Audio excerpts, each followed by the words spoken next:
Oke, selamat pagi semua. Kita mau melanjutkan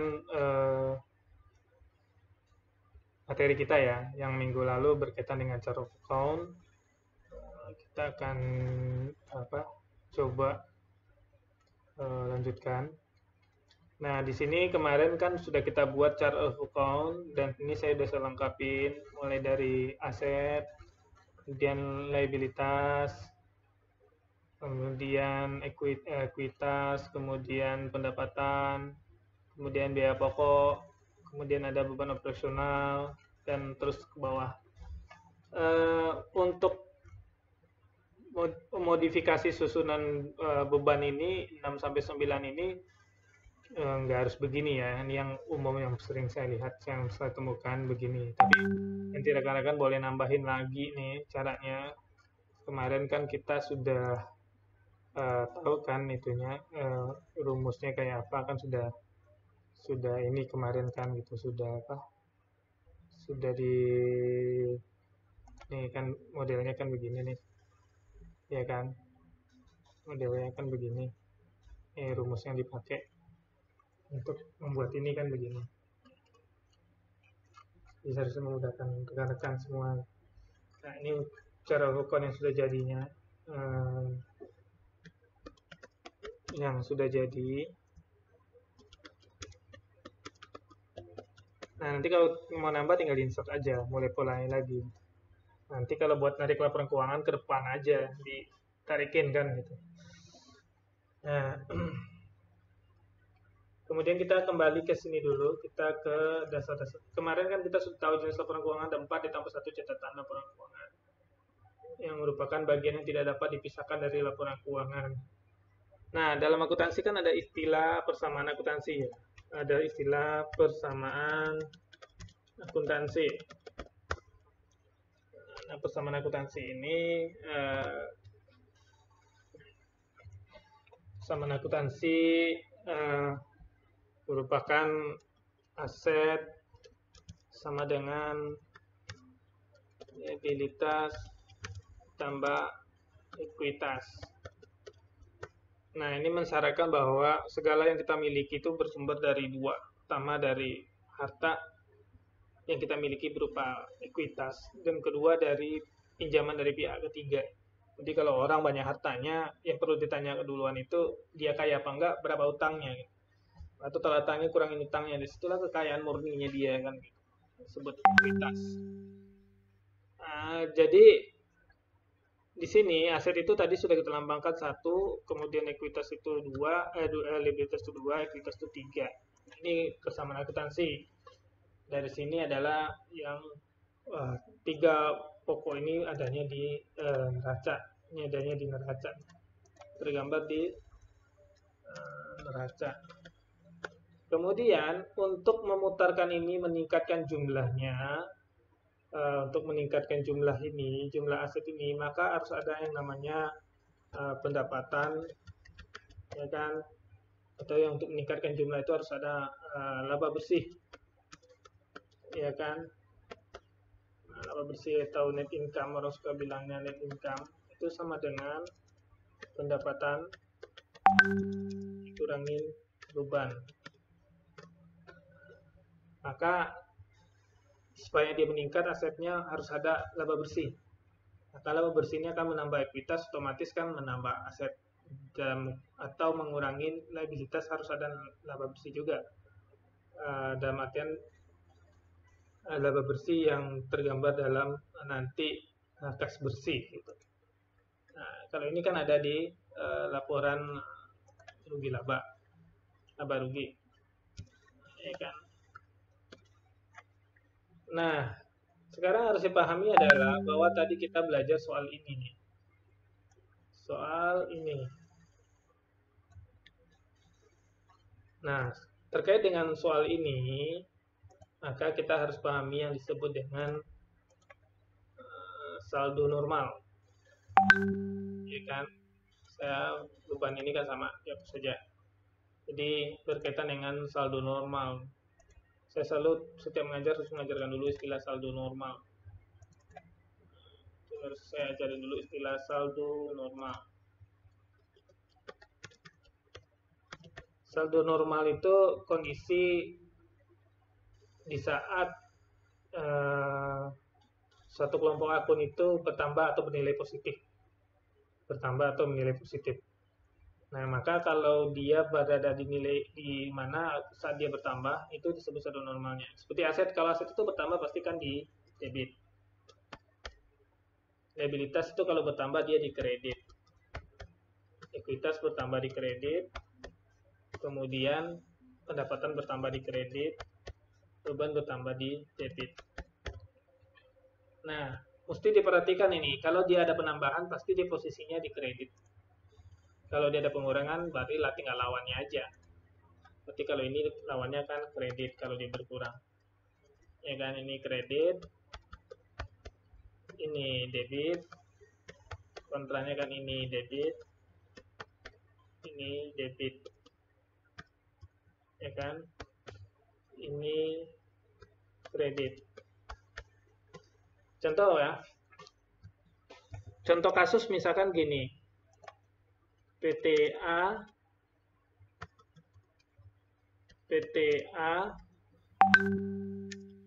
misalkan PTA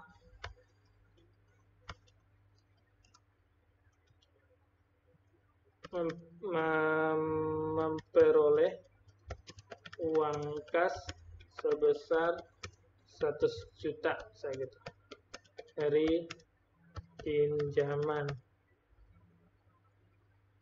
B. Ini kan ada dua nih, yang keterangannya di sini kan pertama ada kas dan ada lagi utang usaha pinjaman kan. Nah, kas itu kan kelompoknya kan aset ya, aset. Kemudian pinjaman kelompoknya liabilitas. Ingat kita pakai aturan saldo normal. Kas kan bertambah kan di debit. Utang atau liabilitas bertambah di kredit. Maka jurnalnya adalah debit, kas, kredit, utang usaha. Sebesar masing-masing 100 juta. Ya kan? Nah, ini contohnya nih. 100 juta. Jadi dia kalau bertambah, karena saldo normal debit, dia posisi debit. Ingat, aturan melakukan penjurnalan itu harus urutannya debit dulu, baru kredit ya. Urutan debit dulu, baru kredit. Nah, ini bertambah, kan dia asetnya bertambah, maka posisinya kan di debit. Utang bertambah, posisinya di kredit. Pas lawannya kan. Nah, 100 juta, 100 juta. Nah, ini, namanya double entry itu adalah, definisi double entry itu, double entry itu begini. Ada yang bilang double entry.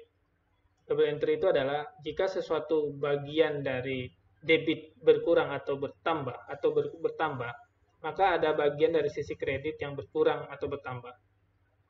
Jadi itu double entry. Ya kan? Nah, jika sesuatu di posisi debit bertambah, ya kan? Maka ada sesuatu di posisi kredit juga bertambah. Nah, itu maksudnya. Bertambah dalam jumlah nilai yang sama.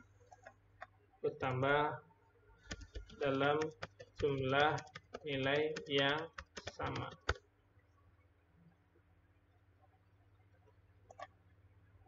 Jadi kalau misalkan kalau kita bawa double entry ke dalam definisi masing-masing, misalkan double entry dari sisi aset. Jika dari sisi aset ada yang bertambah, maka ada di sisi aset yang lainnya berkurang, bisa jadi. Misalkan bawa ke liabilities. Jika sesuatu di sisi liabilities bertambah, nah ya kan, mesti ada sisi liabilities yang lain berkurang. Nah, contoh misalkan gini. Kalau misalkan aset ini bertambah, misalkan kita menjual kendaraan, kan dapat uang. Maka di sisi aset uang bertambah, tapi di sisi lain aset juga bisa berkurang di kredit dengan nilai jumlah yang sama. Jumlah yang sama itu artinya begini, bisa saja nih kayak kas ini 100 juta, kemudian di sini 100 juta. Ini kan 1 lawan 1. Ini namanya kalau di IT tuh one to one kan. Nah, satu lawan satu. Tapi kalau misalkan bisa juga kan, debitnya satu tapi kreditnya dua, atau debitnya dua kreditnya satu, atau sama-sama lebih dari satu. Ini artinya. Tapi ingat double entry itu masih dalam jumlah yang sama. Kalau di total debitnya jumlahnya sama, kalau total kreditnya jumlahnya sama. Kan jangan salah nanti kalau rekan-rekan ketemu jurnal itu debitnya banyak banget, kreditnya banyak banget. Tapi itu satu kali penjurnalan. Itu yang sebut dengan konsep double entry. Jika sesuatu di posisi debit bertambah, maka ada sesuatu di posisi kredit juga bertambah dalam jumlah nilai yang sama. Itu dalam jumlah nilai yang sama. Walaupun dalam satu akun itu biasa dia menjadi kontrak akunnya kayak aset ya. Satu aset bertambah, satu aset lain berkurang. Tapi kan berkurangnya aset adanya di kredit. Ini konsep. Ini yang disebut dengan dasarnya. Nah, dasar ini jangan sampai lupa karena pengaplikasiannya ke sini nanti. Ini konsep dasarnya akuntansinya. Jangan sampai lupa bahwa ingat saldo normal.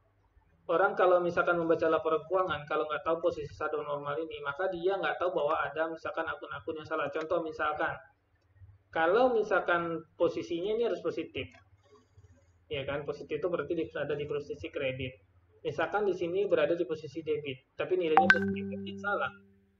Artinya kan kalau di posisi ini, berarti kalau di dalam laporan keuangan ini posisinya minus jadinya. Karena posisi yang benar dia positifnya di kredit. Kredit berarti dia berada di posisi debit. Maka liabilitas ini hampir sama nilainya dengan aset. Sedangkan dia liabilitas. Berarti ini ada kesalahan. Maka di saat kita baca laporan keuangan kita lihat asetnya. Aset itu semuanya harusnya posisinya di debit. Jika ada aset posisinya di kredit atau minus, kalau lawan debit itu adalah kredit kan minusnya dari debit dan kredit. Misal aset ada minus, berarti kan posisi minus itu artinya dia kredit. Kalau kredit sedangkan saldo normalnya debit, berarti ada salah dari aset itu. Nah, misalkan liability, liability itu posisinya selalu di kredit. Ya kan? Kalau di kredit. Kalau teman-teman memakai debit itu angka positif, maka di kredit itu minus dia. Minus kan? Maka kalau semua minus, kemudian di sini ada positif, berarti ini salah. Tapi kalau semuanya pakai angka sejajar positif, ini positif, kemudian ada negatif, berarti ini posisinya debit. Maka ini ada yang salah. Nah, kalau orang sudah paham tentang saldo normal, maka dia saat baca laporan keuangan sebelum jauh kemana-mana untuk ngecek, dia sudah tahu ada sesuatu yang salah dari laporan keuangan tersebut. Nah, konsep ini yang harus dipahami dulu, diulang-ulang, kemudian ingat apa perbedaan antara cost atau beban, biaya dan beban ya. Biaya versus beban, ya kan? Kalau biaya dalam bahasa Inggrisnya itu cost ya. Kalau beban dalam bahasa Inggris itu expense. Ya kan? Kalau kita kadang-kadang suka melihat tuh ya, orang-orang atau di perusahaan lah suka pakai semua beban itu istilahnya biaya. Secara terminologinya salah, tapi kebiasaan kita menganggap ya benar. Ingat ya, kalau biaya itu selalu kaitannya sama neraca. Itu kaitannya sama kapitalisasi. Itu kaitannya sama aset. Ya kan? Kalau beban itu kaitannya sama rugi laba. Ya kan? Itu namanya pembebanan. Ya kan? Atau bisa kalau kaitannya dengan aset bisa berupa amortisasi aset, penyusutan aset, ya kan? Tapi kalau tidak berkaitan dengan aset ya dia biaya yang tidak punya manfaat di masa yang akan datang. Satu transaksi yang tidak punya manfaat di masa yang akan datang. Jadi dia menjadi beban. Gitu. Kalau biaya itu adalah di mana transaksi itu punya manfaat di masa yang akan datang. Nah, itu bedanya. Jadi kita jangan sampai salah istilah lagi gitu, salah istilah lagi, salah memberikan istilah gitu. Ini kita jangan sampai terjadi. Kenapa begitu? Karena